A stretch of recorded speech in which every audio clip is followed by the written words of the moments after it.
नमस्कार, मैं हूं आनंद कुमार सिंह और आप मेरे पर्सनल ब्लॉग पर जुड़े हुए हैं। एक सुसाइड मामले को किस तरह से पुलिस प्रशासन के समक्ष मर्डर के रूप में दिखाया जा रहा है, इस विषय को लेकर हम आपके बीच बात करना चाहते हैं। मुजफ्फरपुर के सोनवर्षा गांव में बीती रात एक महिला जहर खाकर सुसाइड करती है और सुबह में पूरे परिवार पर एफआईआर दर्ज कर दिया जाता है। जो लोग बीती रात महिला को बचाने के लिए डॉक्टर को बुला रहे थे, पूरे ग्रामीणों को जगाकर दिखा रहे थे, उन्हीं लोगों पर जहर खिलाने का, मारपीट का आरोप लगाया जाता है, जबकि सच्चाई कुछ और है। उसी समय घटनास्थल पर एक बीमार पिता जो कई महीनों से बीमार है वो मौजूद रहता है। सच्चाई से वो भी अवगत है कि किस तरह से शीशा के ग्लास में जहर खुद मिलाकर उसकी बेटी ने पिया। इसके पीछे कारण हम समझने की कोशिश करते हैं कि महिला के पति जो पिछले कई सालों से जेल में है, अपने ही भाई की गला काटकर हत्या करने के जुर्म में, और ये महिला कई महीनों से फरार होने के बाद अपने ही मायके में शरणागत है, अपने पिता की सेवा करने में लगातार जुटी हुई है, आर्थिक रूप से कमज़ोर है। भाई दिल्ली में था, अब समय है कि वो ज़मीन जायदाद को बेचकर किसी भी तरह से अपना आर्थिक संकट जो है उसको दूर करने की मांग थी भाई से। भाई बहन को तब तक कुछ नहीं देगा जब तक कि वो कोर्ट का दरवाज़ा नहीं खटखटा लेता है। आपसी विवाद भाई बहन के बीच लगातार चल रहा था। बीमार पिता की सेवा करते करते बेटी भी थक चुकी थी और पति जो कई वर्षों से जेल में है, अपने ही भाई की हत्या के जुर्म में। और इस पूरे घटनाक्रम को अब हम जानते हैं कि कैसे मोड़ दिया गया है। हर एक गांव में कुछ लोग होते हैं जो ज़मीन बिक्री करवाने में एक्सपर्ट होते हैं, यानी आपकी प्रॉपर्टी को किसी भी तरीके से बिक्री करवा देने से उनको जो मुनाफा होता है, इसके लिए वो किसी हद तक जा सकते हैं। नशे में कराकर, गलत तरीके से मोटिवेट करके जबरन ज़मीन बेचवाने का प्रोपेगेंडा इनका चलता है। अब दो पक्ष जब लगातार आपस में कुछ नाराज़गी है, विवाद है, एक परिवार में सब कुछ चलते रहता है, इसका फ़ायदा किस तरह से उठाया जाए वो इस मर्डर मिस्ट्री को में समझ में आती है। जिन लोगों पर आरोप लगा है वो चचेरे भाई हैं, सुनील पांडे, मुन्ना पांडे, और उनकी पत्नी का नाम इस केस के अंदर एफआईआर में दर्ज करा दिया जाता है कि इन्होंने सुसाइड कराया। 25 साल पहले इसी लड़की की माँ की मौत हो जाती है, तब से यही परिवार संभाले हुए हैं। ज़मीन, प्रॉपर्टी, सब कुछ सेफ है, सब कुछ अच्छे से चल रहा है। हालांकि एक समय आता है जब लोग ज़मीन बेचकर अपना जो आर्थिक संकट है उसको दूर करने की कोशिश करते हैं।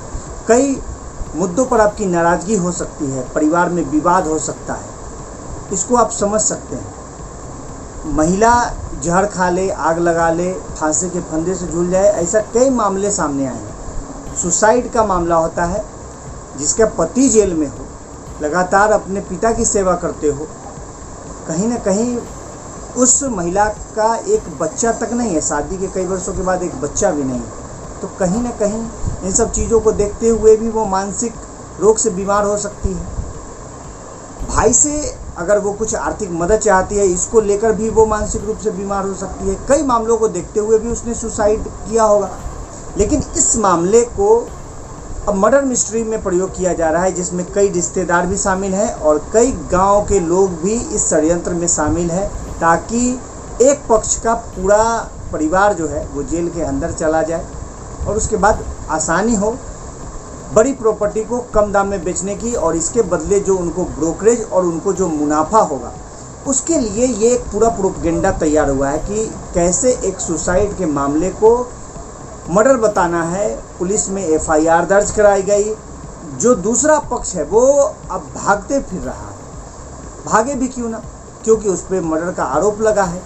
और बीती रात 12 बजे के बाद लगातार ये जो घटना है उस पर हम सभी की नज़र है। किस तरह से जिन पे आरोप लगा है उन्होंने गांव के लोगों को जगाया, बुलाया कि इसने शायद कुछ खा लिया है, जहर खा लिया है। डॉक्टर को, जो ग्रामीण चिकित्सक होते हैं, उनको भी बुलाया गया।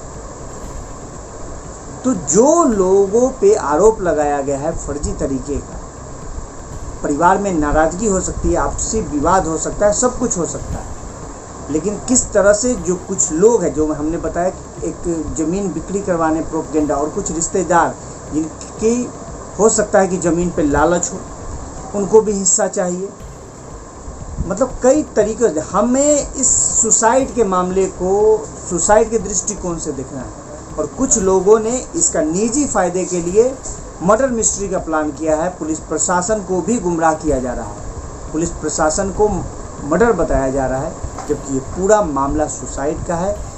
पूरी तरीके से इस मामले की निष्पक्षता से जांच की मांग हो, जांच की मांग भी लोग कर रहे हैं, ताकि उन्हें जिस तरीके से इन सब षड्यंत्रों में फंसाया जा रहा है। पिता का उनका बयान भी सुबह का हमने अपने फेसबुक पे अपलोड किया, आपको भी हम दिखाएंगे किस तरह से वो बता रहे कि कोई भी बीती रात महिला के साथ दुर्व्यवहार नहीं हुआ, किसी ने उसको जहर नहीं खिलाया, खुद शीशे के गिलास में जहर घोल कर वो पी लेती है। मामला पूरी तरीके से सुसाइड का है और किस तरह से गलत तरीके से उसके पुत्र जो ब्रोकर और कुछ रिश्तेदारों के संपर्क में है और एफआईआर करते हैं, जिससे एक पक्ष का पूरा ज़िंदगी, पूरा परिवार जो है वो चौराहे पर आ चुका है।